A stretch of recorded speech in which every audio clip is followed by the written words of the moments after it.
Bonjour et bienvenue dans Parole d'Histoire, un podcast consacré à l'actualité des livres, des débats et de la recherche en histoire. L'émission d'aujourd'hui est la captation de la première séance des Mercredis des Révolutions pour cette année. Les Mercredis des Révolutions, c'est l'université populaire organisée par la Société d'Histoire de 1848 et du 19e siècle, une fois par mois à la mairie du 18e à Paris, en partenariat avec l'hebdomadaire Politis, Mediapart et Parole d'Histoire. Vous retrouverez les séances en ligne sur le podcast quelques jours après. Rendez-vous sur le site de la Société de 1848 ou sur parolehistoire.fr pour toutes les informations. Aujourd'hui, la séance enregistrée le 23 novembre 2022 est consacrée à l'Ukraine, au prisme de la Révolution, avec l'historien Éric Onoble et la politiste Anna Collin-Lebedev. Une discussion animée par Sylvie April. Le micro de Sylvie n'a pas très bien enregistré mercredi dernier, c'est pourquoi vous m'entendrez formuler une de ces questions. Normalement, la captation audio sera de bien meilleure qualité pour la suite de l'année. Merci et très bonne écoute.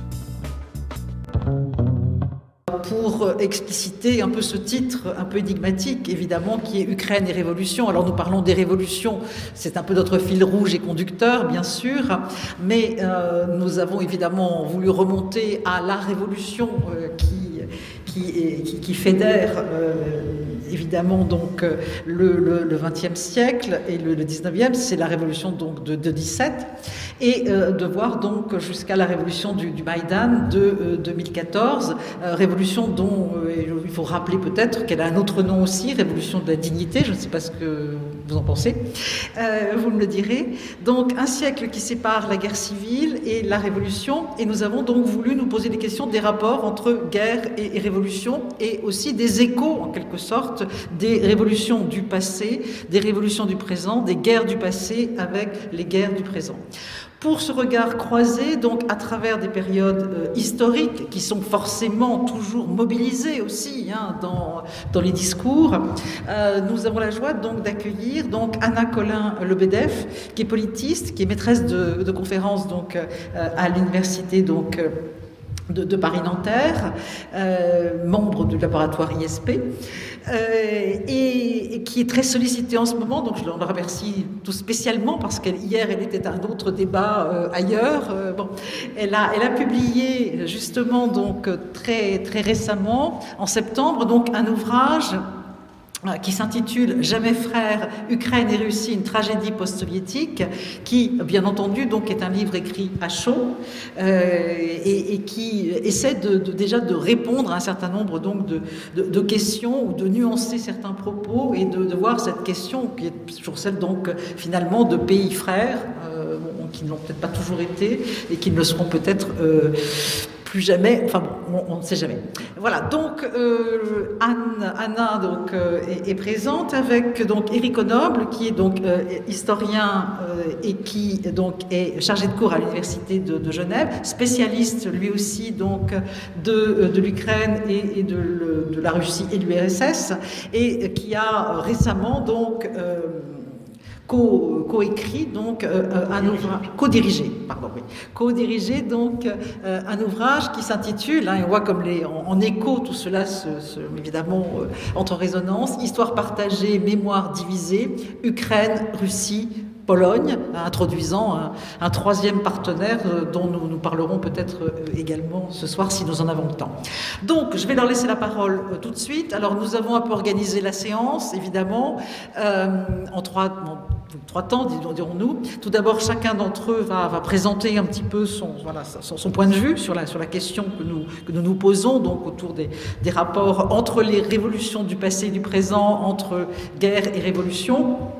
Et puis, nous avons choisi un petit peu de voir trois thèmes, à la fois qui sont des thèmes très présents dans les discours, dans les débats, mais peut-être aussi un peu en décalé, c'est-à-dire donc voir la question des alliances, des pays voisins et frères, en prenant un petit peu donc la thématique des histoires partagées, et puis dans un deuxième temps, de nous poser une question qui est peut-être moins présente, je trouve, et qui me paraissait importante à poser, qui était finalement quel gouvernement ?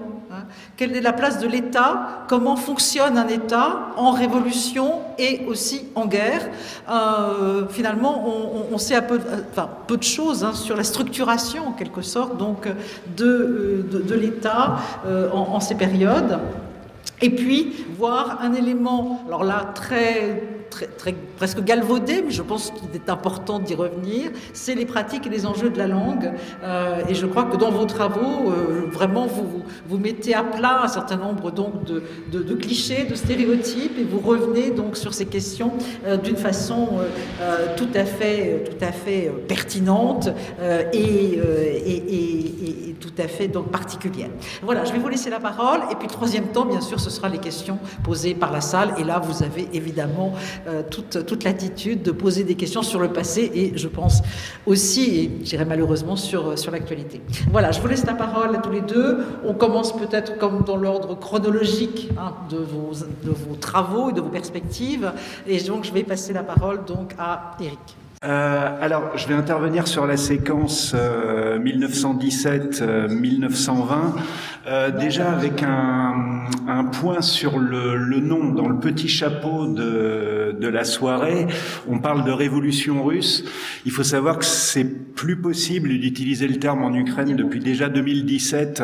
L'Institut ukrainien de la mémoire nationale avait publié une espèce de petit mémorandum expliquant qu'on ne pouvait parler que de révolution ukrainienne pour désigner les événements qui s'étaient passés en Ukraine, quelle que soit leur nature. Et ça correspond à une fragmentation de l'historiographie. C'est-à-dire, bon, là, il y a une décision d'ordre institutionnel, mais globalement, l'historiographie de la période 1917-1920 s'est fragmentée en historiographie nationale. Depuis la dislocation de l'URSS en 1991. Deuxième point sur le cadre. Alors justement, révolution ukrainienne certes, mais où on a vu intervenir différentes forces, dont certaines que je vais à peine mentionner, mais qui ne sont absolument pas ukrainiennes. Les armées russes blanches qui se battaient, c'était leur slogan pour la Russie une et indivisible, mais aussi des armées austro-hongroises, allemandes, françaises, britanniques, roumaines, grecques, polonaises, et j'en oublie sûrement. Et donc sur cette séquence, donc on est en sortie de la Première Guerre mondiale, qui, d'après des estimations, a fait plusieurs millions de déplacés à l'époque sur les territoires qui correspondent à l'Ukraine d'aujourd'hui, mais plus de 3 millions de morts. La séquence révolution-guerre civile, on rajoute au moins 3 millions de morts, et tout ça se termine par une famine d'au moins 2 millions de morts.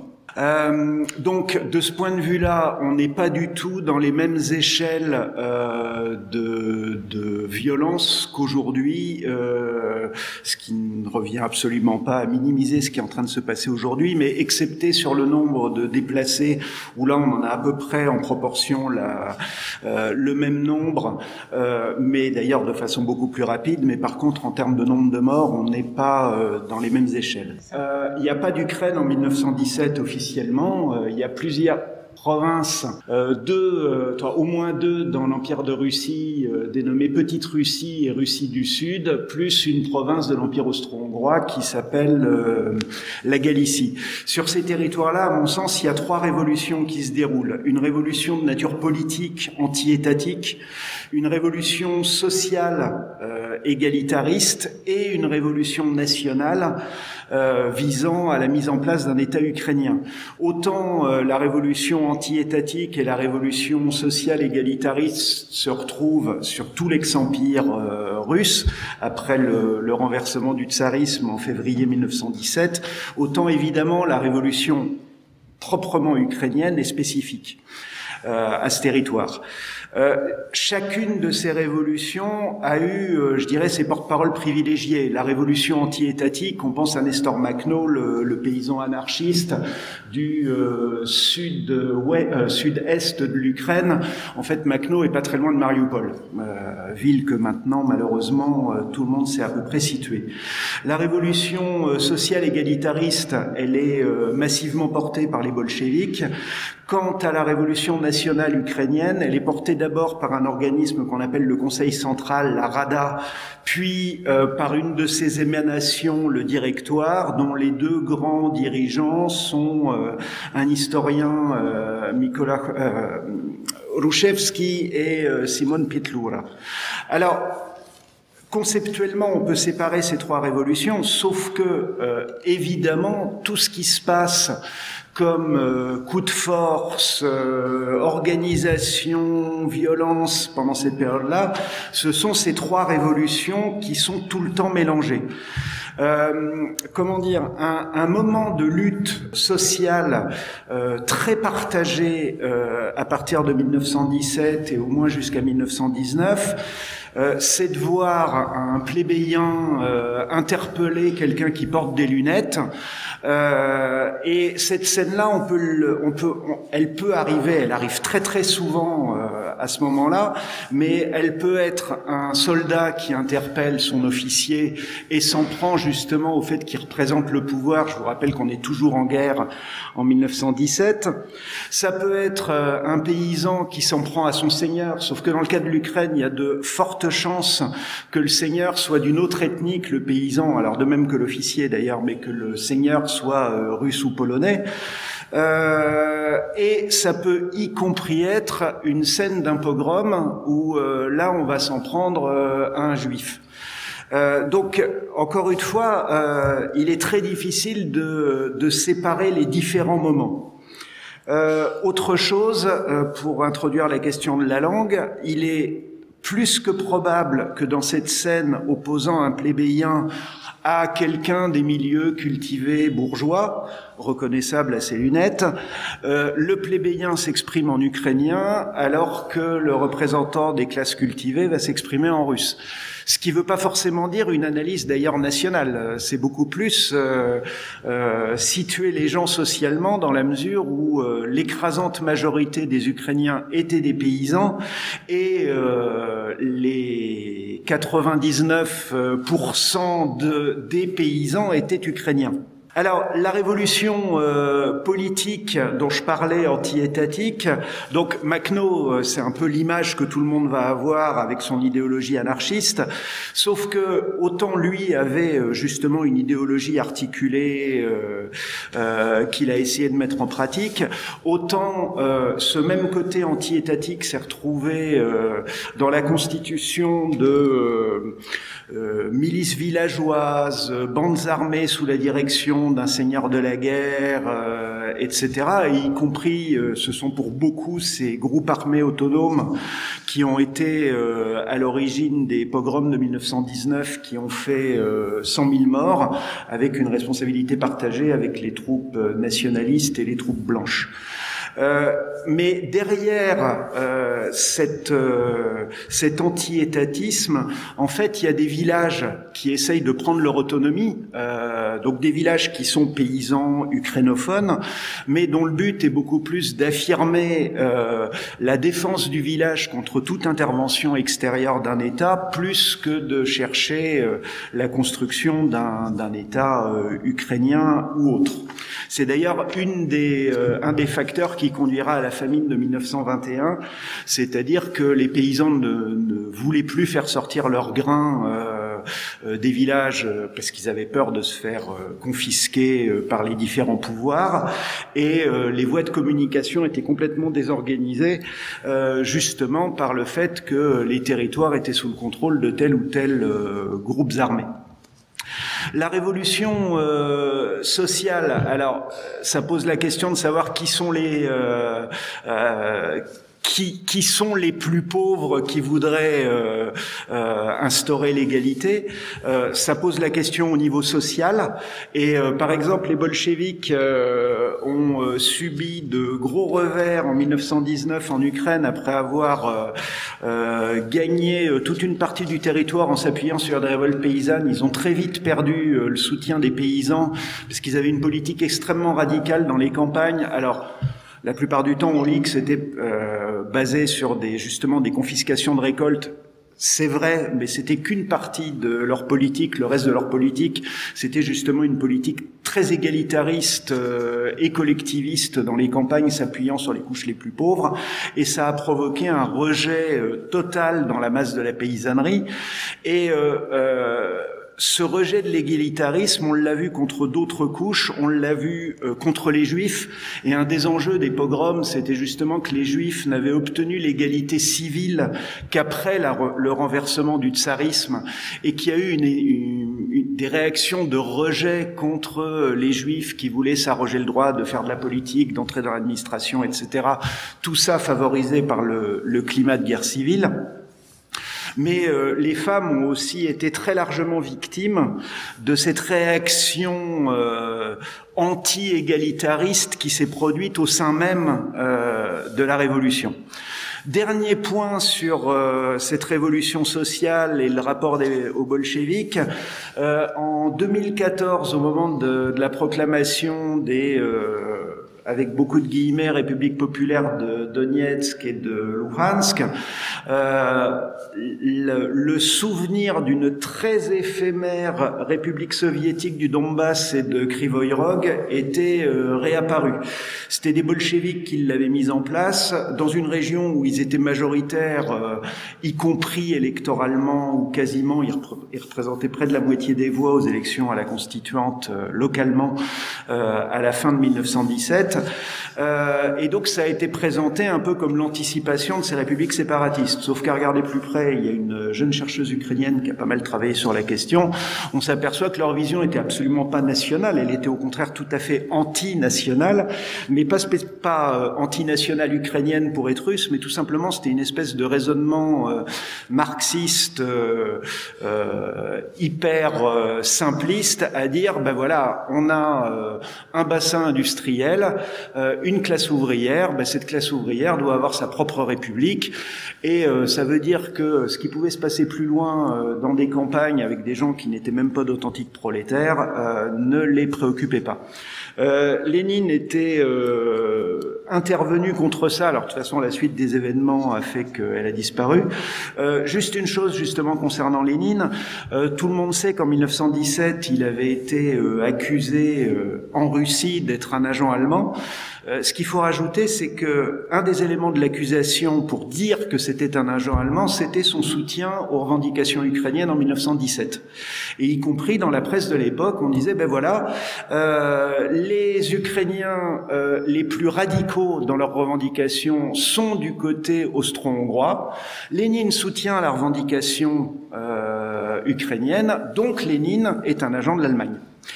Alors, ça nous amène à la Révolution nationale qui, sur cette période-là, n'a pas marché parce que justement, cette carte de la République ukrainienne, si on pouvait voir le titre, on verrait que c'est au début de l'année 19, mais grosso modo, le temps d'imprimer la carte, l'État qui était décrit n'existait quasiment plus et n'avait jamais vraiment existé dans ces limites-là.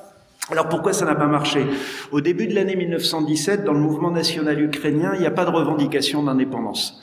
On revendique, à part quelques micro-partis très marqués à droite. La revendication la plus générale, c'est l'autonomie.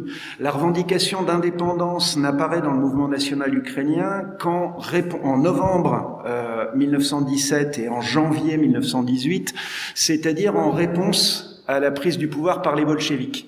C'est-à-dire que tant que les bolcheviks n'avaient pas le pouvoir, le mouvement national ukrainien continuait à poursuivre l'idée d'une autonomie dans un cadre à définir.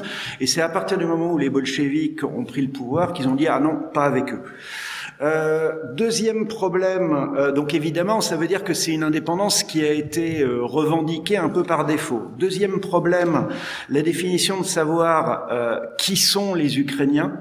Et j'ai parlé déjà à plusieurs reprises des pogroms et j'ai précisé que les troupes nationalistes avaient été parmi les principales fauteuses de pogroms. Alors, les leaders du mouvement national, et y compris Simon Pietloura, avaient pris position pour une Ukraine multiethnique, même constituée dans leurs organismes gouvernementaux, une espèce de conseil des nationalités où les juifs, comme d'autres minorités nationales, étaient représentés. Le problème, c'est que quand la vague de pogroms s'est soulevée, pogroms dont étaient responsables pour beaucoup des officiers de l'armée nationaliste, les dirigeants ukrainiens ont eu à choisir entre ce qui faisait leur force sur le terrain, à savoir leurs soldats, et les Juifs, en fait, et ils ont choisi leurs soldats, c'est-à-dire qu'ils en sont restés à des annonces sur le fait que les pogroms étaient condamnables, mais pas effectivement condamnés, contrairement à ce qui pouvait se passer dans l'armée rouge ou dans l'armée macnoviste, où il y a eu aussi des pogroms, mais dont les fauteurs étaient assez systématiquement fusillés, quel que fût d'ailleurs leur grade. Dernier point qui peut expliquer, donc ça veut dire que cette histoire de qui sont les Ukrainiens qui peuvent constituer une Ukraine indépendante, ça restait un point en débat, le moins qu'on puisse dire. Dernier point, la question des alliances, où le mouvement national ukrainien, justement, a systématiquement cherché des alliances contre ce qu'il considérait être son ennemi principal.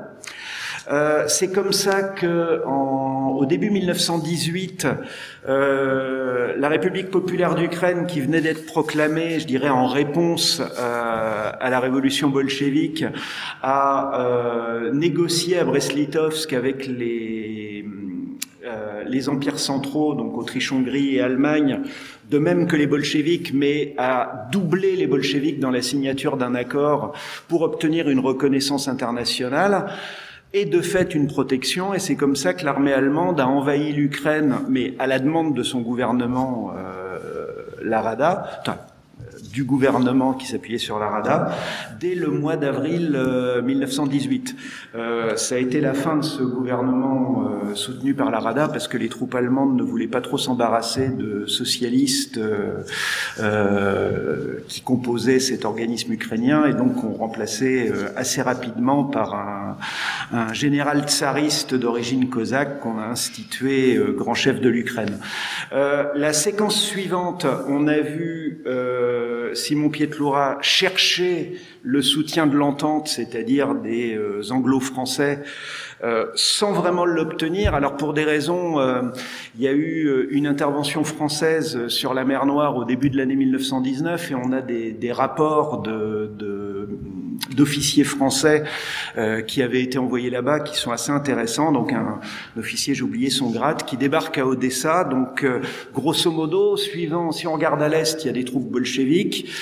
Si on regarde au nord, si je me trompe pas, des troupes blanches russes, et à l'ouest, des troupes nationalistes ukrainiennes.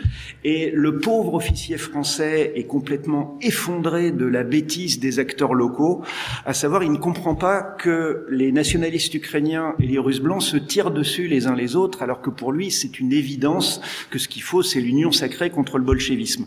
Et donc, il envoie un rapport à Paris en disant c'est pas la peine d'aider des gens comme ça, qui sont absolument pas capables de comprendre leurs vrais intérêts, et qui donc ne méritent absolument pas d'être aidés. Et encore presque pire, une dernière séquence en 1920, lors de la guerre soviéto-polonaise, ce qui restait des troupes nationalistes ukrainiennes dirigées politiquement par Simon Pietlura se met du côté polonais. Et on a quelques photos de Simon Pietlura à côté de Józef Pilsudski, le leader polonais. Bon, pourquoi pas? Le problème, c'est que un an et demi plus tôt, une des premières actions de la Pologne indépendante décrétée sur les décombres de l'Empire allemand et de l'Empire austro-hongrois à la fin 1918 avait été de lancer ces toutes nouvelles troupes sur la ville de Lviv,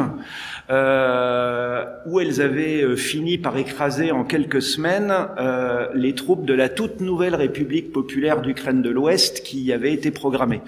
Et donc, non seulement le problème des alliances, c'est y compris que ça a à ce moment-là fracturé le mouvement nationaliste ukrainien entre une frange galicienne qui du coup en est sortie avec l'idée qu'il y avait absolument rien à faire, non seulement avec des socialistes comme les militants ukrainiens majoritaires dans l'empire, dans l'ex-empire russe, d'autant plus que c'était des complices des Polonais. Ça explique aussi, et ça c'est pas sans avoir des effets au moins idéologiques jusqu'à aujourd'hui, le tournant à droite du mouvement national. C'est-à-dire que le fait d'accuser l'orientation de gauche des Rouchevski et Pietloua en 1917 comme étant à l'origine de l'échec de la construction d'un État ukrainien est toujours présente. C'était dans un discours du président Poroshenko en 2017. Et c'est politiquement ça qui a alimenté la montée d'un mouvement nationaliste marqué à l'extrême droite, où se formera dans les 2 décennies suivantes Stepan Bandera. Évidemment, derrière ça, il y a aussi la politique stalinienne menée en Ukraine soviétique, avec collectivisation forcée et famine, qui a ruiné toute l'attraction que pouvait représenter la République socialiste d'Ukraine.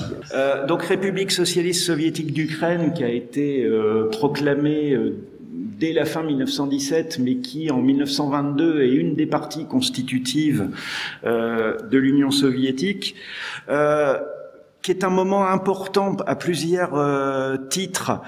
D'une part, parce que ça veut dire qu'il y a des élites locales dans le cadre d'une politique d'ukrainisation soviétique qui vont être formées, et que justement, on voit que sans doute une des raisons de la résistance de l'État ukrainien, contrairement... Alors, évidemment, il a 30 ans derrière lui maintenant, mais c'est un État qui, contrairement à l'essai de 1917-1918, bénéficiait d'élites, alors très largement bureaucratiques, mais bien implantées et contrôlant l'appareil d'État. Ça, c'est un premier point.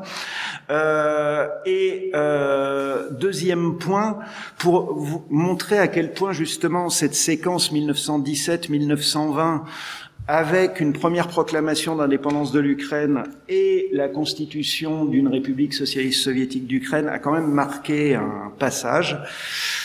Il faut étudier les discours de Vladimir Poutine. Globalement, c'est la reprise du discours de l'époque tsariste sur la petite Russie. Et pourtant, dans ce discours où donc justement les Ukrainiens sont censés avoir le rôle du petit frère qui doit avoir sa chambre, pas en sortir, la tenir en ordre comme le grand frère lui dit, etc. Il reste que c'est bien le terme d'Ukrainien qui est utilisé alors qu'à l'époque tsariste il était prohibé. Et que, quels qu'aient été les objectifs du début de sa campagne militaire en février, jamais Vladimir Poutine n'a dit qu'il voulait éliminer l'État ukrainien. Au contraire, il disait qu'il voulait le sauver. Alors que dans le discours,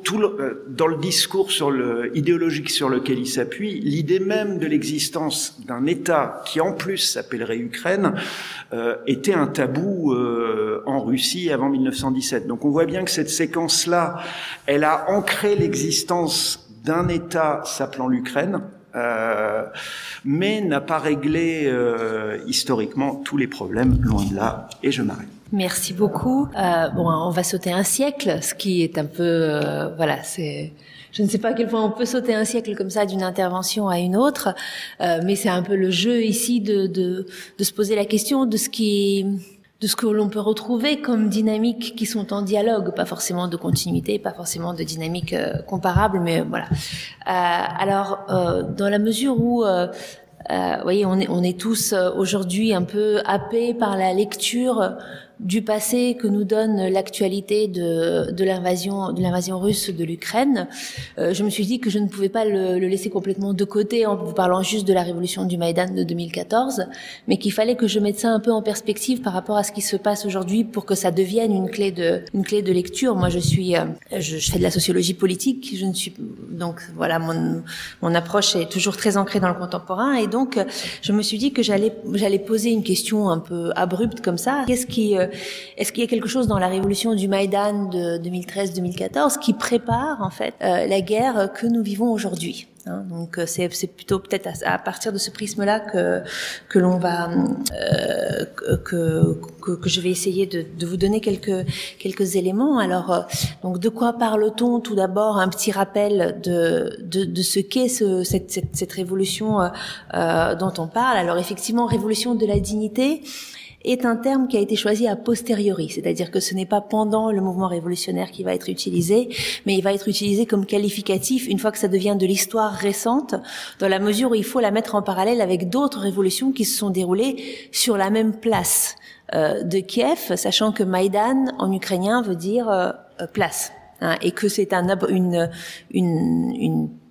raccourci pour mentionner la place centrale, la place de l'indépendance de Kiev. Et donc, la précédente en 2004 ayant été qualifiée de révolution orange, celle-ci en 2014 portera a posteriori le nom de révolution de la dignité, mais elle a aussi dans sa première phase un autre nom, c'est le nom de l'Euro-Maïdan. Et je pense que quand on parlera des alliances, ça c'est quelque chose sur laquelle on pourra revenir. Alors, de quoi s'agit-il? Juste un petit rappel rapide, parce que c'est vrai qu'on a des choses qui éclipsent aujourd'hui cet événement un peu qui commence à avoir quelques années. Donc il s'agit d'un événement, je dirais, qui relève en très grande partie de la politique intérieure de l'Ukraine et dans une moindre mesure de sa politique internationale. Donc le président légitimement élu par les Ukrainiens en place est à ce moment-là Viktor Yanukovych, qui est issu d'un parti qu'on qualifie de parti pro-russe. Alors ce qu'on entend pro-russe à l'époque, comme par pro-russe pas à l'époque, et pas voilà, je pense qu'il y a vraiment besoin de revenir sur ce que veut dire pro-russe de nos jours. Et le président Viktor Yanukovych doit signé un accord qui avait été négocié en amont de son entrée en poste avec l'Union européenne, un accord d'association avec l'Union européenne qui est un accord de partenariat privilégié.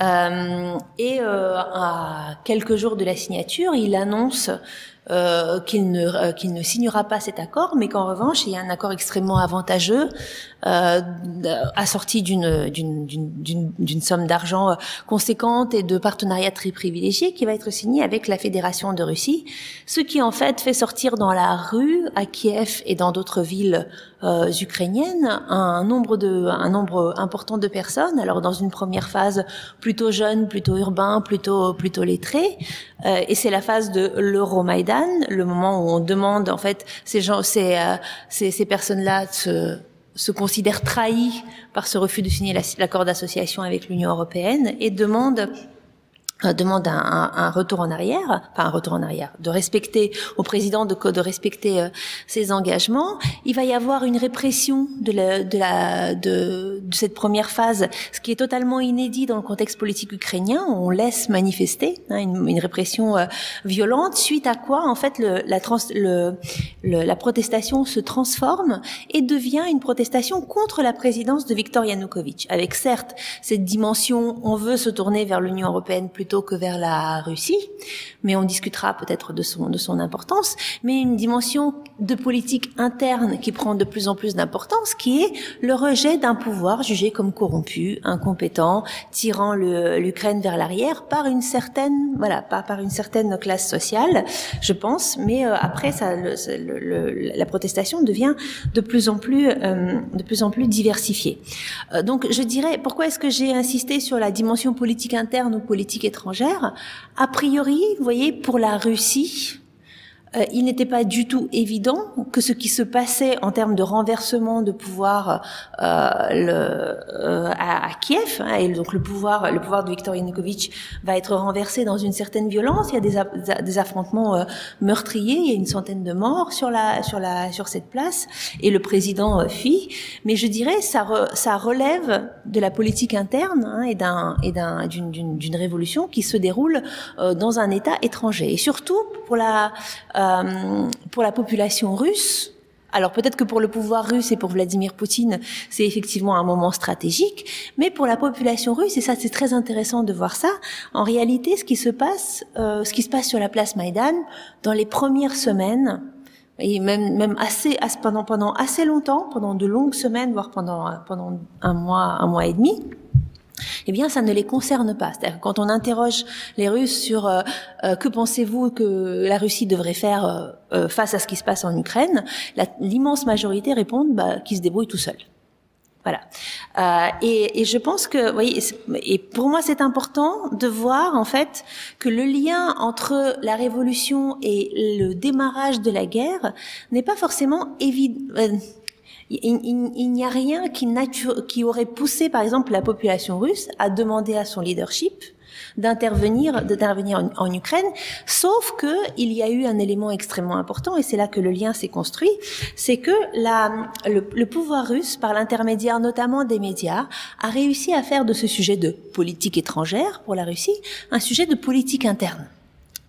Et un sujet de politique interne à travers en fait une couverture médiatique assez spécifique qui a pour objectif de faire passer le message que c'est une révolution extrémiste qui est un coup d'État extrémiste qui est en train de se dérouler à Kiev, et que dans ce message donc martelé assez intensivement par les médias à ce moment-là, on va utiliser un certain nombre de références. On va par exemple utiliser la référence au mouvement nationaliste que Éric Honoble a mentionné. Alors lui, il a mentionné la naissance, mais bien évidemment, on va plutôt mentionner les leaders nationalistes du moment de la Seconde Guerre mondiale et leur collaboration avec les nazis, ce qui permettra de dire. Alors, qu'est-ce qui permet d'utiliser cette référence historique? La révolution à Kiev regroupe sur la place publique tout groupe social qui partage l'objectif de faire tomber le président Viktor Yanukovych. Le président Viktor Yanukovych, issu de l'Est et disons vu comme favorisant les intérêts des populations de l'Est du pays et les intérêts de la Russie, et bien évidemment, quelqu'un qui n'est pas très apprécié des mouvements nationalistes, y compris des mouvements d'extrême droite qui existent en Ukraine à ce moment-là. Donc ils sont présents sur la place Maïdan. Ils sont présents comme d'autres groupes sont présents. Vous avez vous avez des groupes religieux qui sont là, vous avez des groupes de vétérans de la guerre soviétique en Afghanistan qui sont là, vous avez un peu les partis politiques mais pas trop, mais vous avez disons les groupes sociaux se rassemblent et chacun va mettre en avant sa propre symbolique. Et donc les religieux vont mettre en avant un certain nombre de symboles religieux, et puis les nationalistes vont mettre en avant un portrait de Stepan Bandera qui a été mentionné. Ce qui va d'ailleurs faire ça va pas faire l'unanimité, c'est-à-dire que le portrait va être accroché, puis on va demander de le décrocher, et puis ils vont le raccrocher, et puis on va demander de le décrocher. Voilà, c'est pas quelque chose qui passe tout à fait confortablement, mais ce sera par exemple suffisant à la Russie pour utiliser des références historiques en disant regardez, c'est un leader. Les portraits qui sont arborés dans cette révolution sont des portraits de collaborateurs des nazis. Ceci est une révolution néo-nazie. La question de la langue va être aussi instrumentalisée et manipulée par les médias avec une création de faux reportages, une fabrication de fausses informations. C'est-à-dire qu'il ne s'agit pas juste d'angles de lecture. Il y a des choses qui vont être dites et montrées, qui sont construites de toutes pièces, et ça a été démontré. Et notamment l'idée que ces leaders nationalistes, en fait, sont opposés aux russophones en général, et qu'ils sont en train de constituer des convois d'hommes armés qui ont vocation à aller tuer les russophones du Donbass, voire tuer les Russes de Russie.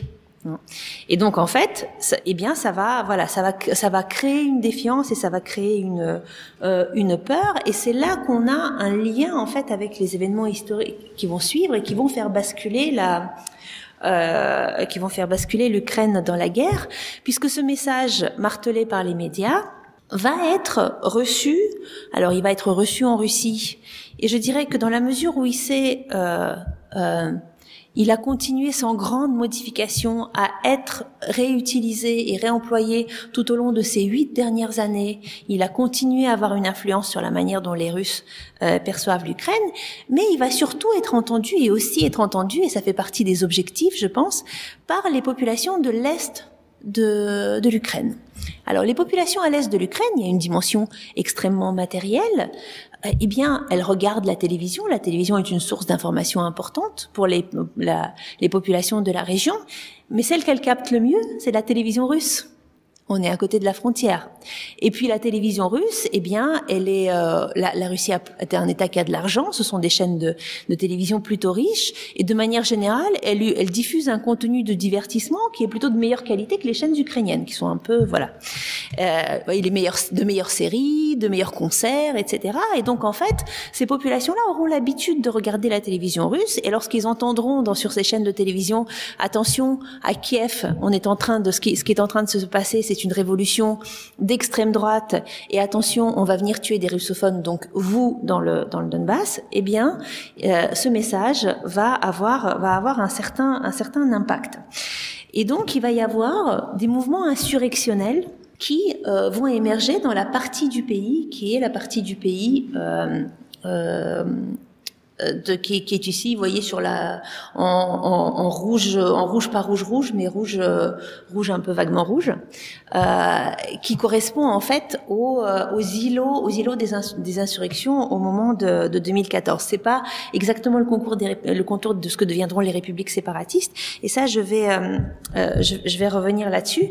Alors dans la discussion, quand on parlera de ce que devient l'État dans la révolution, en fait, on a une réflexion aujourd'hui, donc les chercheurs qui travaillent sur l'impact, sur la transition de la révolution du Maïdan vers la guerre. L'une des hypothèses pour comprendre pourquoi l'insurrection a pris dans certaines villes et n'a pas pris dans d'autres, ce n'est pas seulement la présence d'agents russes ou d'agents armés russes sur le terrain. Les agents russes armés sont là, mais disons, ils sont là tout autant à Kharkiv, à Dnipro, qu'à Donetsk ou à Lugansk.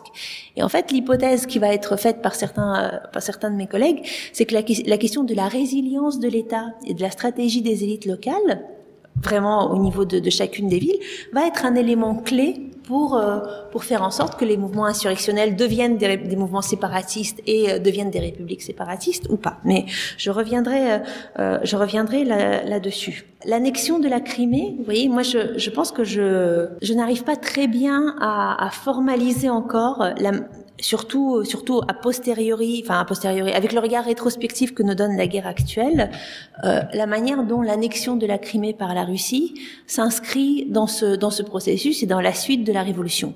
À l'époque, on l'interprète davantage comme une opportunité d'annexion d'un territoire que l'on sait plutôt favorable à la Russie, et disons qui est suffisamment circonscrit pour qu'une opération militaire d'ampleur limitée, c'est une presqu'île et c'est quasiment une île, pour qu'une opération militaire de puissance limitée puisse y avoir du succès.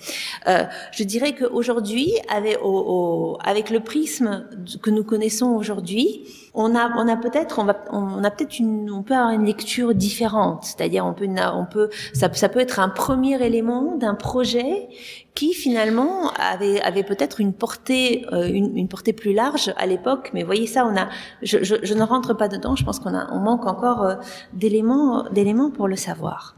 Pour terminer, en fait, je souhaiterais poser deux questions. La première, c'est sur la guerre de 2014, la deuxième sur la guerre de 2022. Alors, est-ce qu'on peut qualifier de la guerre de 2014 d'une guerre de réaction à la révolution ou d'une contre-révolution? Alors, n'étant pas historienne, contre-révolution, je pense que je marche sur des œufs pas cuits du tout. Mais bon, allez, je me lance quand même. Dans une certaine mesure, oui. Dans la mesure où justement, la dimension réactive à ce qui se passe à Kiev est évidente, mais en même temps, ce que l'on sait très clairement, c'est que ces insurrections, et ça, on a des éléments qui permettent de le prouver aujourd'hui, ces insurrections locales, en fait, se transforment en guerre de haute intensité, parce que n'oublions pas que cette guerre-là a été une guerre de haute intensité en 2014 et jusqu'en février 2015 à peu près, par le biais d'une intervention armée directe de la Russie. C'est-à-dire qu'on a une toute première phase où effectivement on a des mouvements insurrectionnels avec une petite ingérence de la Russie, avec des agents qui sont là, avec des agents qui chauffent la foule, qui sont armés, qui prennent les administrations locales, mais on est encore, je dirais, dans une situation de maintien de l'ordre et de tentative de renversement du pouvoir.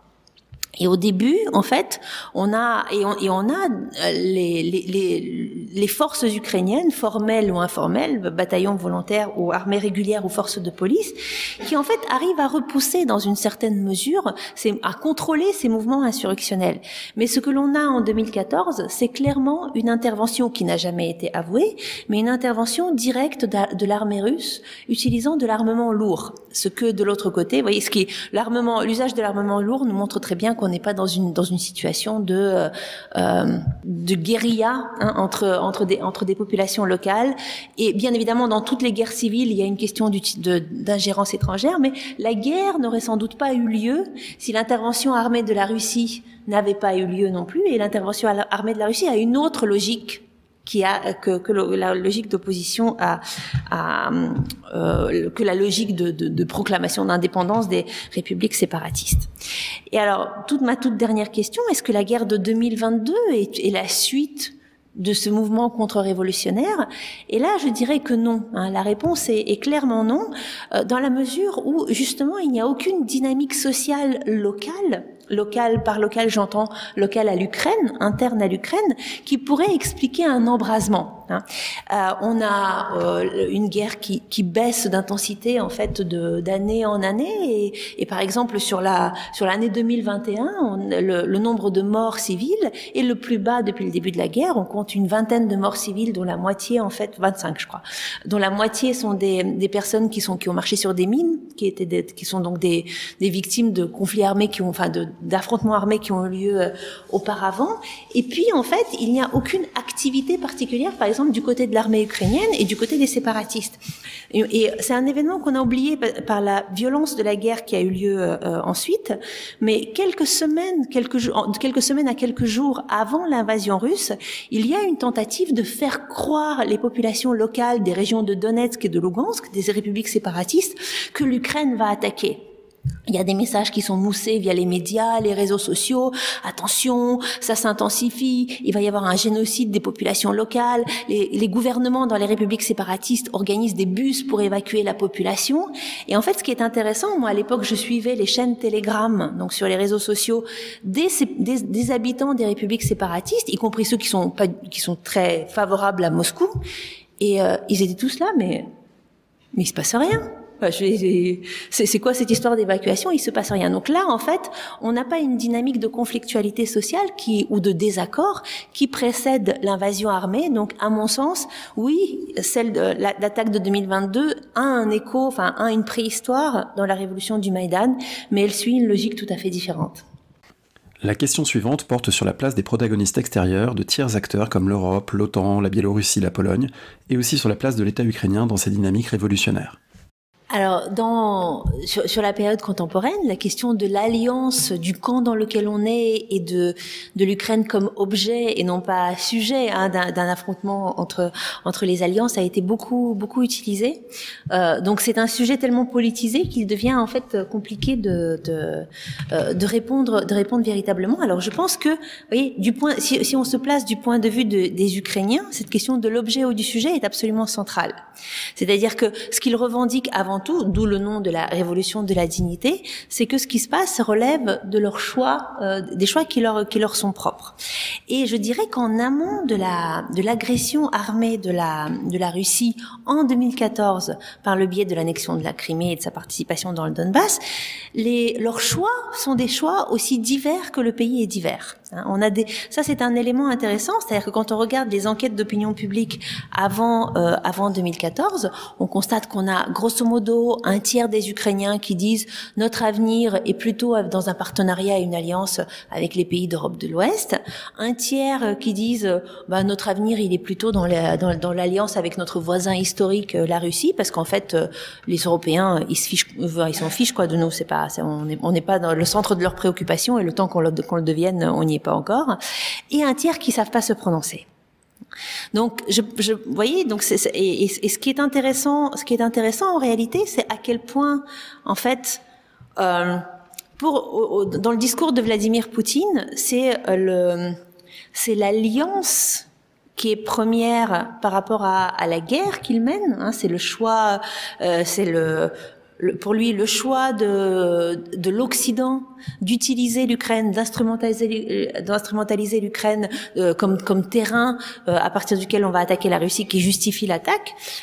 Et aujourd'hui, effectivement, vous voyez, lorsque Vladimir Poutine dit les Ukrainiens ont été amenés à être complètement pro-occidentaux et pro-américains, c'est vrai. Hein. La logique de la guerre depuis 2014, mais surtout 2022, a fait qu'aujourd'hui, les chiffres sont complètement différents. Et que lorsqu'on demande aux Ukrainiens de quel côté ils voient leur avenir, ils le voient surtout du côté opposé à la Russie. Vous voyez, quel que soit le nom du côté opposé. Donc on a, je dirais que la guerre crée la logique au nom de laquelle elle combat. Donc, je pense que dans cette histoire de choix des alliances, la question de la temporalité est extrêmement importante et je dirais, voilà, la révolution comme la guerre crée elle-même leur propre temporalité en ce sens-là et transforme les allégeances plus qu'elles ne s'appuient sur des allégeances.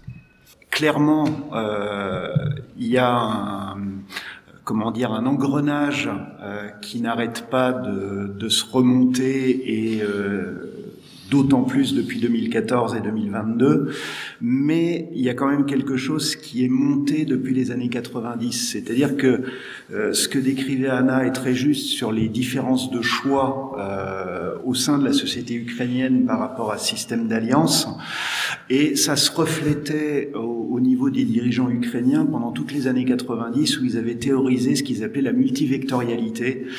C'était ça le livre blanc de la politique étrangère ukrainienne, c'est-à-dire qu'il fallait se fâcher avec personne et qu'à chaque fois qu'on faisait un pas vers l'ouest, il fallait aussi faire un pas vers l'est. Et ça a à peu près fonctionné, alors aussi dans la mesure où la Russie était extrêmement affaiblie dans les années 90 et où grosso modo les présidents ukrainiens et russes étaient quand même un peu dans la position de quémandeur d'aide auprès de l'Occident, ce qui faisait qu'il n'y avait pas forcément de rapport de force de ce côté-là et une dépendance au moins économique commune.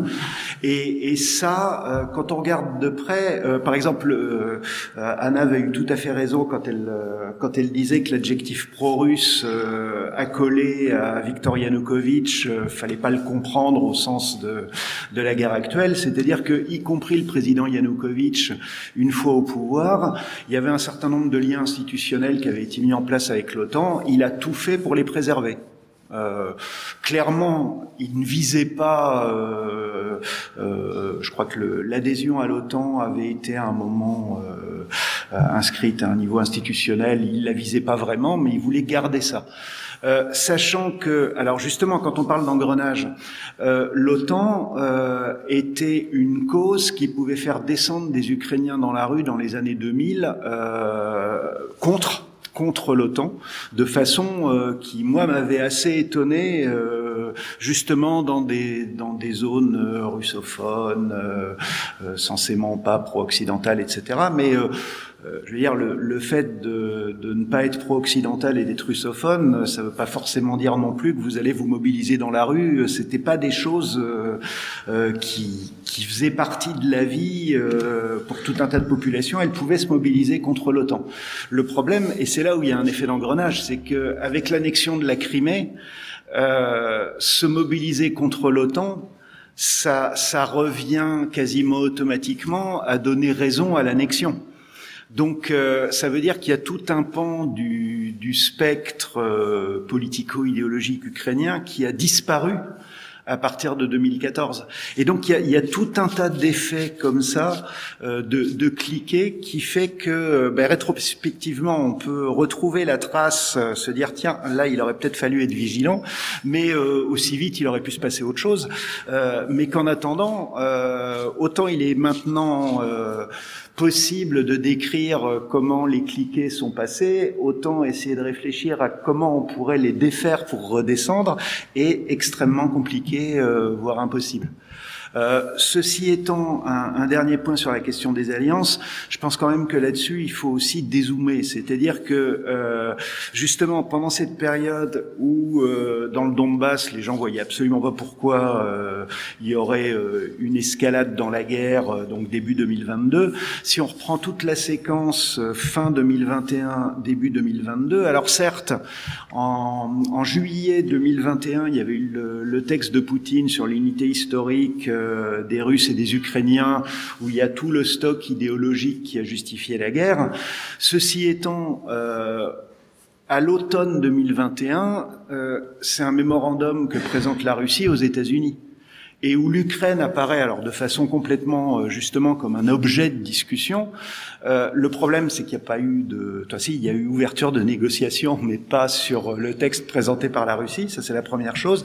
Et deuxième moment qu'il faut pas du tout oublier, parce que je pense qu'il a un sens et qu'il est assez peu évoqué, c'est ce qui s'est passé au Kazakhstan à la fin 2021, début 2022. Donc une gigantesque révolte populaire, une répression très forte, j'ai pas la mémoire des chiffres, mais c'est plusieurs centaines de morts, avec tout de suite, dans le cadre de cette organisation de défense mutuelle dont j'arrive pas à retenir le nom, chapeautée par la Russie, une unité militaire russe qui est envoyée là-bas, sachant que c'est une unité militaire russe qui s'était fait connaître pendant, je ne sais plus laquelle des deux guerres de Tchétchénie, mais symboliquement, alors a priori, les militaires russes sont plutôt arrivés après la fin de la révolte, donc ils n'ont pas eu à participer à la répression eux-mêmes, mais en tout cas symboliquement envoyés pour garantir l'ordre au Kazakhstan, une unité militaire qui avait combattu en Tchétchénie, c'était puissant. Mais ce qu'il faut pas oublier, donc on est toujours avant la guerre en Ukraine, on est toujours dans une phase de discussion plus ou moins entre la Russie et les États-Unis.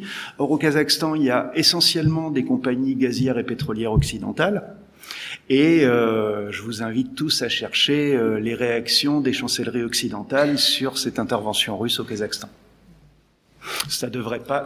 La recherche vous prendra du temps, mais par contre, le stockage des données ne devrait pas encombrer votre disque dur. Donc merci Eric de rappeler tous les deux de donc tous ces éléments effectivement qui sont très proches, hein, et en même temps qu'on oublie ce climat de négociation, hein, qu'on a complètement évidemment oublié, et puis effectivement cette intervention. Voilà, faut jamais chercher à se dire voilà c'est une espèce de répétition, jamais. Bon, mais effectivement il faut quand même faire au moins le lien temporel donc de ces événements. Deuxième point, donc qu'on a décidé ensemble d'évoquer, c'est la question de pouvoir en état de guerre. Hein, comment s'organise le pouvoir finalement?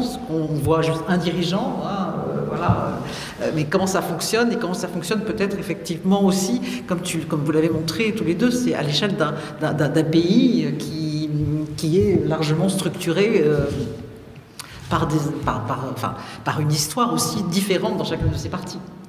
C'est pas un ensemble, donc comment ça fonctionne actuellement en temps de guerre concrètement? Voilà.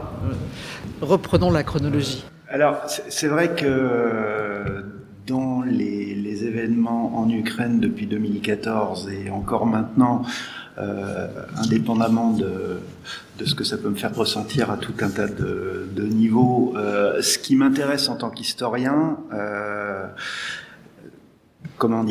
c'est justement ça me permet aussi de réfléchir sur la période sur laquelle je travaille, donc essentiellement la période révolutionnaire. J'avais été amené, ça devait être en 2015, à intervenir à Kharkov, à l'académie qui forme les pilotes d'hélicoptères de guerre, parce que j'avais une collègue qui m'avait invité là-bas, et donc je m'étais retrouvé devant un parterre d'officiers et d'élèves officiers. Les élèves officiers n'avaient pas osé poser de questions, d'ailleurs, avant que l'officier supérieur n'en pose, et la question de l'officier supérieur. Et donc oui, j'oubliais, j'avais fait un exposé sur les unités militaires dépendant directement du parti bolchevique pendant la guerre civile. Tout le monde m'avait écouté de façon parfaitement polie, et à la fin, il m'avait demandé « Oui, mais et nous, en quoi ça nous concerne maintenant ?» Mais ceci étant, du coup, on avait une discussion assez intéressante justement parce que sur la période 2014, quand Anna l'a abordé, ça correspond pas forcément tout à fait aux souvenirs que j'en ai, dans la mesure où, alors, sur la résilience de l'État localement, mais même centralement, on a vu, on a vu des zones d'Ukraine, par exemple, là où la première ville qui a été prise, on le sait aujourd'hui, par des, je sais pas comment les appeler, mercenaires russes dans la bande de Girkin. Ils étaient, je crois, une cinquantaine dans une ville de 150 000 habitants, Slaviansk, où les forces de police étaient beaucoup plus nombreuses que ceux qui avaient pris les bâtiments. Non pas que les forces de police aient été tout à fait passives. Moi, j'ai plusieurs amis qui avaient été à Slaviansk à ce moment-là, dont un qui avait eu la naïveté d'y aller pour distribuer des tracts prônant la fraternité prolétarienne, etc., etc. Et il s'était fait arrêter par la police locale et coffrer pour extrémisme. C'est-à-dire que il y avait des gens en armes qui occupaient les bâtiments administratifs. La police n'allait absolument pas les inquiéter, mais par contre, un individu solitaire devant une usine désaffectée en train de distribuer des tracts, ça, c'était vraiment dangereux. Deuxième moment important à la même époque, j'avais une mission de recherche, j'avais passé quelques jours au moment de Pâques en 2014, quand l'armée ukrainienne a progressé vers le Donbass, elle se heurtait à la population. C'est-à-dire ça, c'était passé en direct à la télé à Kiev, j'étais à Kiev, où on voyait des mamies sortir de leur village, se mettre devant les chars en disant « rentrez chez vous, vous nous apportez la guerre ».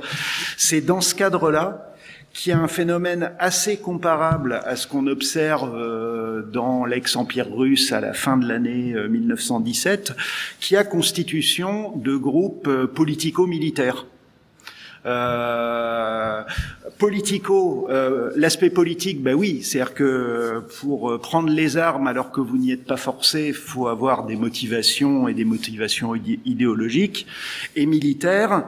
De fait, les débuts des affrontements dans le Donbass, ça va être des volontaires, pour ce que j'en sais, venant de Kiev, et qui sont en dehors des... Quand je dis venant de Kiev, mais qui font pas partie de l'armée régulière et qui sont là en leur nom propre et équipés. C'est une des choses qui a permis à des villes comme Kharkov, à l'époque Dnipropetrovsk, comme la ville s'appelait encore, de tenir, équipés dans le cas de Dnipropetrovsk, par l'oligarque local qui avait été nommé gouverneur.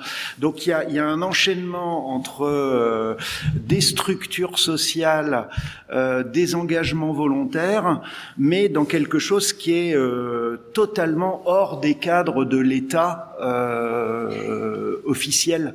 Alors ensuite, ça se remet en ordre, et d'ailleurs des deux côtés, parce que pour ce qu'on sait de ce qui se passe dans le Donbass, la brève période de volontariat s'est terminée par une remise en ordre, y compris sanglante, avec les premiers dirigeants des républiques séparatistes qui sont morts les uns après les autres dans des circonstances troubles. Alors, Éric, tu n'as pas répondu à ta propre question, qui était l'écho que ça a sur le passé. Justement que là, moi, j'y vois tout à fait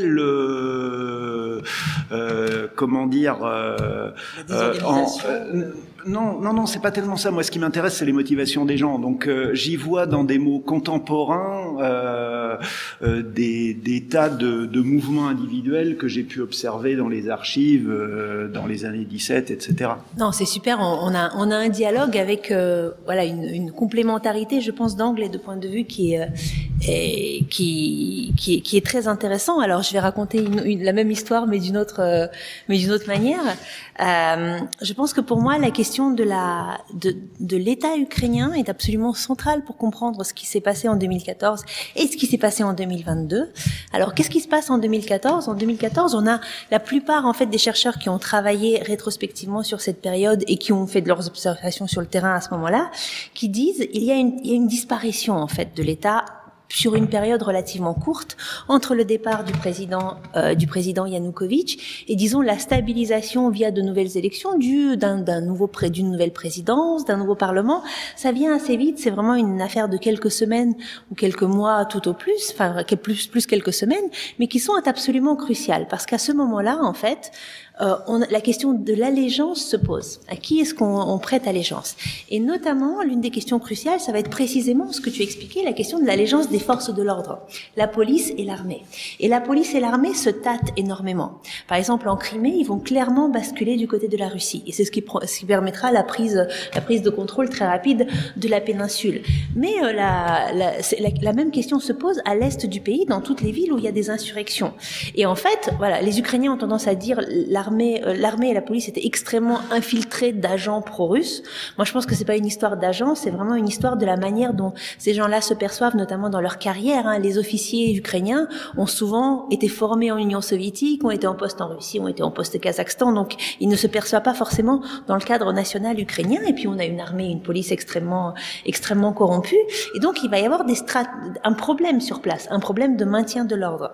Et si précisément des personnes comme l'oligarque Kolomoïski vont jouer un rôle important, c'est qu'ils sont pas seulement oligarques. Kolomoïski, à l'époque, est gouverneur de sa région, et donc oui, il vient d'être nommé, mais c'est au titre de son poste qu'il va utiliser son argent personnel pour défendre l'État. Et donc, par exemple, effectivement, à Dnipro, qui à l'époque s'appelle Dnipropetrovsk, il va y avoir l'émergence d'un bataillon volontaire qui sera le seul bataillon intégralement armé. C'est le seul sur la trentaine qui existe, intégralement armé et intégralement équipé par une personne privée, mais au titre de son rôle public.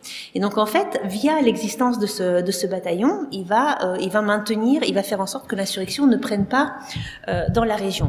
Alors les bataillons volontaires, je suis un petit peu en désaccord pour dire que voilà, ce sont des groupes politico-militaires qui font pas du tout partie de l'État. En réalité, c'est très ambigu dès le début, c'est-à-dire que très rapidement, le nouveau pouvoir de Kiev comprend que l'armée régulière ne peut pas combattre.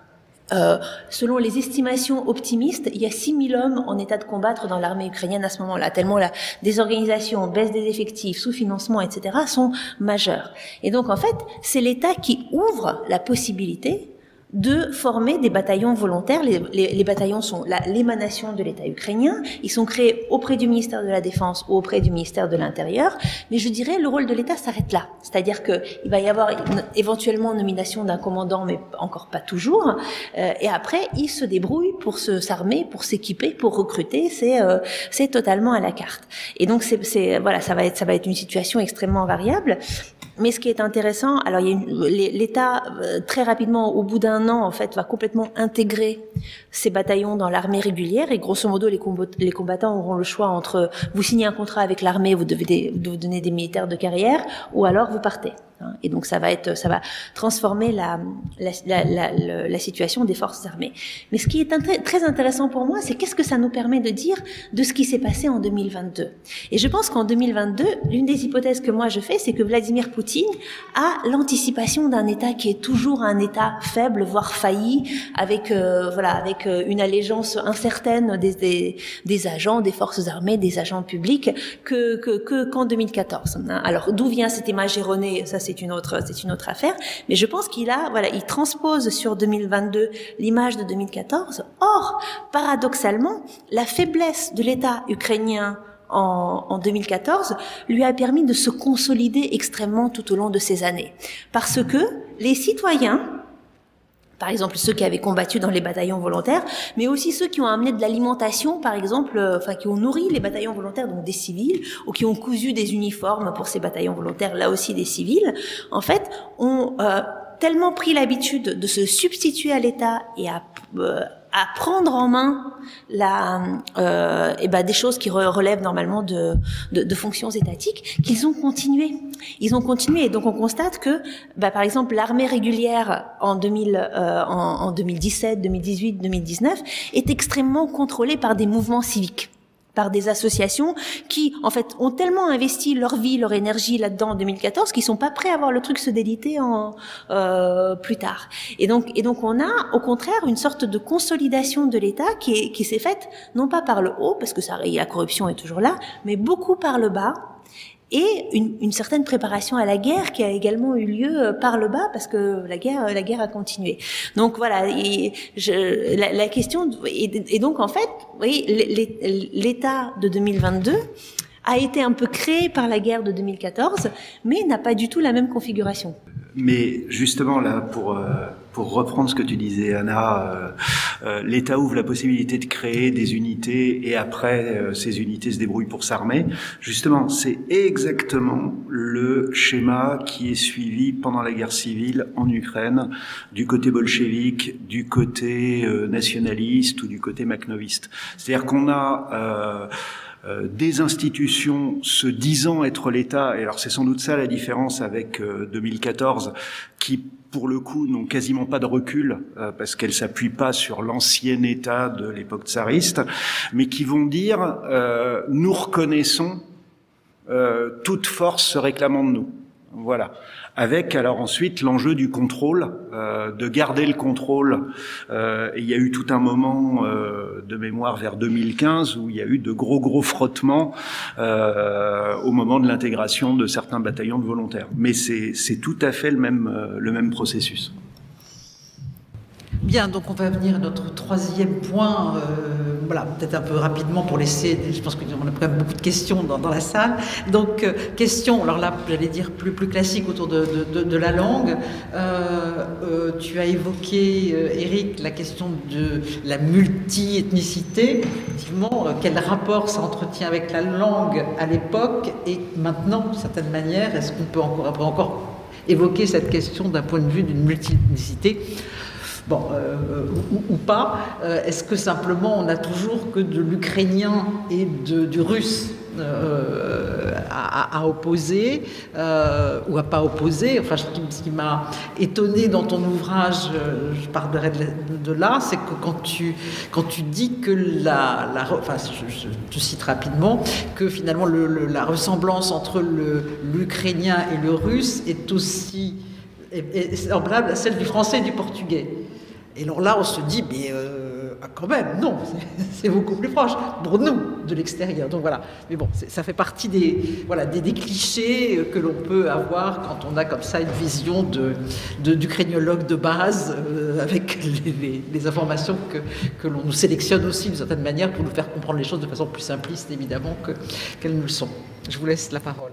Alors, peut-être juste un point pour commencer sur multilinguisme, multiethnicité. C'est deux choses différentes. La multiethnicité, elle n'a pas... Au long du XXe siècle, elle a reculé en Ukraine. Elle a reculé suite à l'extermination des Juifs par les nazis pendant la Seconde Guerre mondiale. Elle a reculé. Faut savoir qu'il y avait une importante population polonaise, alors qui historiquement avait été dominante socialement, si on remonte au 15e, 16e, 17e siècle. Et cette population polonaise a subi la grande terreur stalinienne en 1937. A subi les massacres perpétrés justement par les partisans de Stepan Bandera en 1943, avant de subir des expulsions forcées dans le cadre de la politique des Alliés, c'est pas spécialement la politique de Staline, mais la politique des Alliés à la fin de la Seconde Guerre mondiale, qui voulait éviter le retour de nouvelles revendications du type les Sudètes en 1938, et où donc l'idée c'était de renvoyer chacun chez soi, mais le problème c'est que pour renvoyer les gens, il faudrait qu'ils aient été à leur lieu d'origine, ce qui n'était pas le cas. Et donc il y a eu comme ça des millions de Polonais ethniques qui ont été déportés sur le territoire de la nouvelle République de Pologne en 1945-46, et des Ukrainiens ethniques qui, eux, ont été déportés de la nouvelle République de Pologne vers la République socialiste soviétique d'Ukraine en 1947, lors de ce qui s'est appelé l'opération Vistule. Donc, de fait, l'Ukraine d'aujourd'hui est beaucoup plus homogène ethniquement qu'elle n'était au début du siècle. Il faudrait aussi mentionner la disparition des Allemands, des colons allemands qui avaient été appelés par Catherine II. Alors, il reste des choses, la façon dont on a redécouvert la présence de Grecs à Mariupol et le témoignage de cette multiplicité-là, de même que l'existence des Tatars de Crimée, mais il reste que ça recule. Et la question que je me pose actuellement, justement, par rapport là au niveau linguistique, sachant que le russe et la russophonie, l'ukrainophonie et le mélange des deux, le sourgique, se pratiquait beaucoup, c'est si on va pas là vers une homogénéisation culturelle. Avec d'un côté, on a bien vu des politiques de russification dans les territoires occupés par la Russie, mais auxquelles répond une ukrainisation partiellement volontaire, mais qui risque de balayer une partie de l'héritage de ces populations. Alors, des éléments de complément. Donc, je pense que il y a des distinctions à faire. Donc effectivement, il y a la distinction entre le russe et l'ukrainien qui sont bien deux langues distinctes, même s'il y a un dialecte pour le coup qui est le mélange des deux. Mais aussi sur le territoire ukrainien, langue et ethnicité ne se recoupent pas. C'est-à-dire que ce n'est pas parce qu'on appartient à un groupe ethnique c'est pas parce qu'on est russe d'origine qu'on n'est pas ukrainophone. Enfin voilà, langue et allégeance politique ne se recoupent pas non plus. Ce n'est pas parce qu'on va être de préférence russophone qu'on va être tourné vers la Russie ou pro-russe, et l'inverse est également vrai. Langue et région ne se recoupent que partiellement. Et le clivage, par exemple, entre ville et campagne, celui que tu décris déjà sur le début du XXe siècle, il est encore là. C'est-à-dire que la campagne, par exemple, à l'est du pays, va être encore très majoritairement ukrainophone, alors que les villes, y compris dans la partie ouest, vont être très majoritairement russophones. Sauf Lviv, mais par exemple, à Ivano-Frankivsk, c'est complètement évident. Donc la situation, je dirais, sur laquelle il y a eu un certain consensus tout au long de ces 30 dernières années, ça a été une situation de bilinguisme, mais non pas un bilinguisme comme on l'entend souvent quand on dit bilinguisme, c'est-à-dire il y a une partie du pays qui parle une langue et une partie qui parle l'autre, mais une situation où en fait la totalité de la population ukrainienne maîtrise les deux langues, alors parfois avec mais en tout cas comprend parfaitement les deux langues, et va avoir une langue de préférence dans sa communication, qui parfois sera pas la même, par exemple, dans la communication à la maison et dans la communication au travail. Et donc par exemple en Ukraine, une situation courante, c'est en Ukraine pré-guerre, c'est le journaliste pose la question à son invité dans une langue et l'invité lui répond dans une autre. Et bien évidemment, il n'y a pas de sous-titres voilà, c'est un autre type de bilinguisme. Alors, ce qui est intéressant, c'est lorsque, vous voyez, ça fonctionnait avec des conflictualités, mais sans conflictualité majeure. Avec, je dirais, la situation, par exemple, qui provoque un blocage, une réaction sociale, une agressivité de votre interlocuteur, c'est lorsque vous dites que vous ne comprenez pas ce qu'il est en train de vous dire. C'est-à-dire que le contrat social demande de comprendre les deux langues. Mais ce qui intervient en fait à partir de 2014, qui est déjà là avant, mais qui devient plus fort à partir de 2014, c'est la question de l'oppression, de la langue comme outil d'une langue qui serait opprimée plutôt qu'une autre.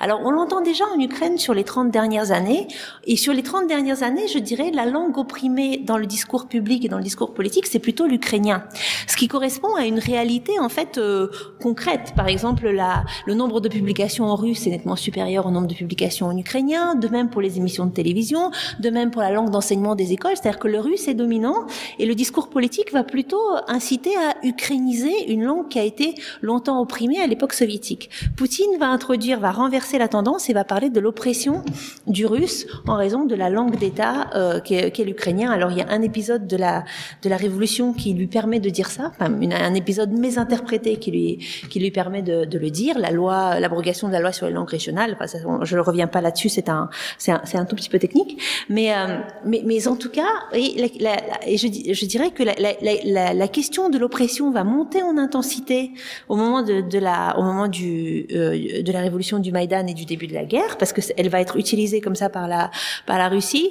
Après, ça se calme un petit peu, et enfin, ça c'est une question qui émerge, mais ouais, elle est présente dans l'espace public, mais sans être complètement centrale. Et je dirais qu'à partir du moment où la Russie a utilisé le russe comme arme de guerre, par exemple par la russification de l'espace public dans les territoires occupés, eh bien le russe est devenu l'arme de l'ennemi aux yeux de la population ukrainienne. Et si effectivement il y a une logique aujourd'hui de ukrainophonie qui va remplacer la russophonie, et cette logique on l'observe, on a des gens qui avaient une préférence pour la russophonie dans leur famille, historiquement, etc., qui passent à l'ukrainien même s'ils maîtrisent beaucoup moins bien l'ukrainien. C'est un effet de la guerre. Une fois de plus, ce n'est pas la raison de la guerre, mais c'est sa conséquence. Comment dire, c'est que là aussi c'est une question qui a été instrumentalisée politiquement.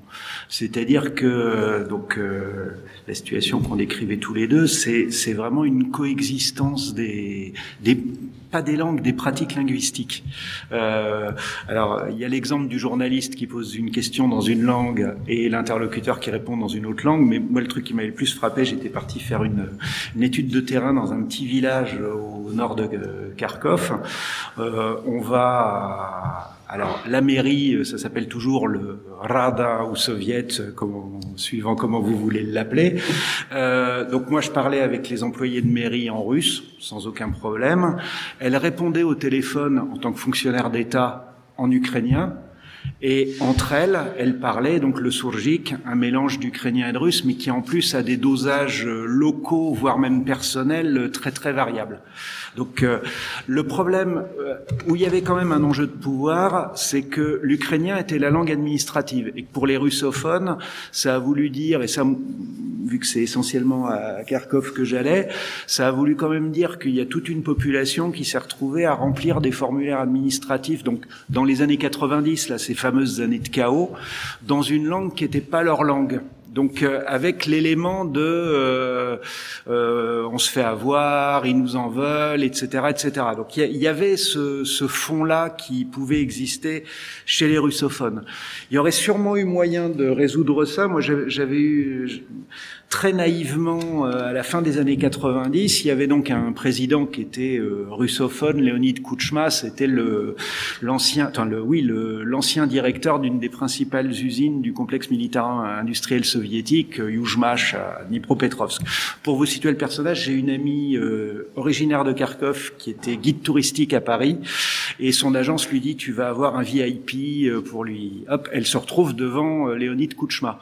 Donc elle, ayant grandi à Kharkov, commence à lui parler ukrainien, et Leonid Kuchma lui dit non, là je suis en voyage privé, je suis là en touriste, donc on va parler russe. Il n'empêche que ce président qui s'était présenté pour un premier mandat comme un peu le défenseur des russophones, il aurait eu une majorité pour faire passer par exemple un bilinguisme administratif avec le Parti communiste, mais il était en concurrence politique avec le Parti communiste. Donc, il n'y a pas eu de loi de passé, mais ce qui était assez extraordinaire, c'est que du coup, il a pu ensuite dire « mais oui, mais si on veut vraiment défendre les droits des russophones, il faut voter pour moi ». C'est-à-dire, je ne l'ai pas fait le premier coup, mais je le ferai le deuxième. Et là, il y a eu vraiment tout un tas de forces politiques qui n'ont pas arrêté de mettre de l'huile sur le feu. Et y compris cette loi sur les langues qui devait être abrogée, qui ne l'a pas été, qui l'a finalement été. Donc loi sur les langues de Yanukovych qui a été présentée comme un projet russificateur. À la base, ça faisait partie des négociations avec l'Union européenne et c'était l'application de la Charte européenne des langues minoritaires. Et ça a été présenté localement comme un projet russificateur du pro-russe Yanukovych. Voilà.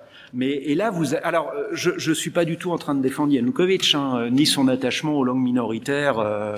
La question est pas là. C'est-à-dire que lui, il utilisait ça comme il aurait utilisé n'importe quoi, mais ses opposants l'utilisaient aussi. Et voilà comment, là aussi, on peut passer des petits cliquets pour arriver à une situation inextricable.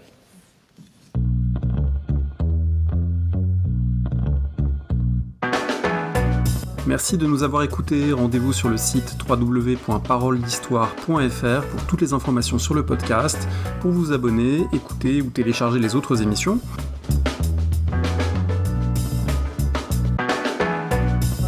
La discussion se poursuit aussi en ligne, notamment sur Twitter. Vous pouvez poser des questions @paroledist et à bientôt pour un prochain épisode.